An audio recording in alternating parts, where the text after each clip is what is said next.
देखकर हंसने लगते हैं। उस प्रोग्राम में सभी स्टूडेंट्स के माता पिता भी आए हुए थे। कोई नहीं हंसेगा साक्षी मैडम पर, खामोश हो जाओ सब। कोई बात नहीं सर, मुझे बुरा नहीं लगा। बच्चों, जब मैं छोटी थी ना, तब मेरी बॉनी हाइट देखकर हर कोई मेरा मजाक उड़ाता था, मुझ पर हंसता था। सब मुझे कहते थे कि साक्षी तू जीवन में कुछ नहीं कर पाएगी, न तुझसे कोई शादी करेगा।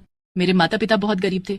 मेरे पिताजी के पास इतने पैसे नहीं थे कि वो मुझे पढ़ा सके, पर मुझे पढ़ने का बहुत शौक था। मैंने बचपन में लोगों के घर जाकर सफाई का काम किया और अपनी पढ़ाई के लिए किताबें खरीदी।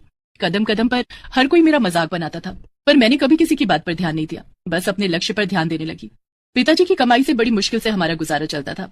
माँ पिताजी ने मुझसे कई बार कहा कि साक्षी बिटिया पढ़ाई छोड़ दे, तू पढ़ाई करके क्या करेगी, हर कोई तेरा मजाक बनाता है और हम इतने गरीब हैं, हम तुझे पढ़ा नहीं सकते।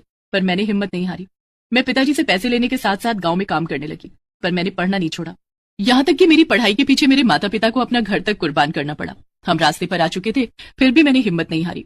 और आज देखो मैं इतनी कामयाब हो गई कि आज मैं आपके सामने एक टीचर बनकर आपको जीवन की अहमियत सिखा रही हूँ। बच्चों, आज आपके माता पिता आपको पढ़ाने के लिए अच्छे से अच्छे स्कूल में भेज रहे हैं, आपकी पढ़ाई का सारा खर्च उठा रहे हैं, आपको अच्छे कपड़े पहना रहे हैं, महंगी किताबें बुक खरीद कर दे रहे हैं, आपको पैसे दे रहे हैं। क्यों? इसीलिए कि आप पढ़ लिख कर एक कामयाब इंसान बन सको।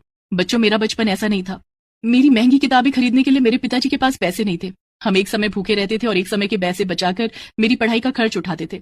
आज आपके पास मौका है, आपके माता पिता आपकी पढ़ाई के लिए आपको दुनिया की हर खुशी दे रहे हैं, इसलिए आपका कर्तव्य है कि आप अपनी पढ़ाई पर ध्यान दें और एक कामयाब इंसान बनकर बताएं, क्योंकि एक बार उम्र बीत जाती है। अगर गफलत में गालिब फिर समंदर की तरह आंसू भी बहा लिया, तब भी ये समय दोबारा नहीं ला पाएंगे। ये सुनकर सबकी आंखों में आंसू आ जाते हैं और साक्षी की बातें सुनकर सब खड़े होकर तालियां बजाकर साक्षी का सम्मान करते हैं। और उसके बाद साक्षी उस स्कूल में एक मिसाल बन गई। अब स्कूल के सारे बच्चे साक्षी की कहानी सुनकर उसी की तरह कामयाब बनने के लिए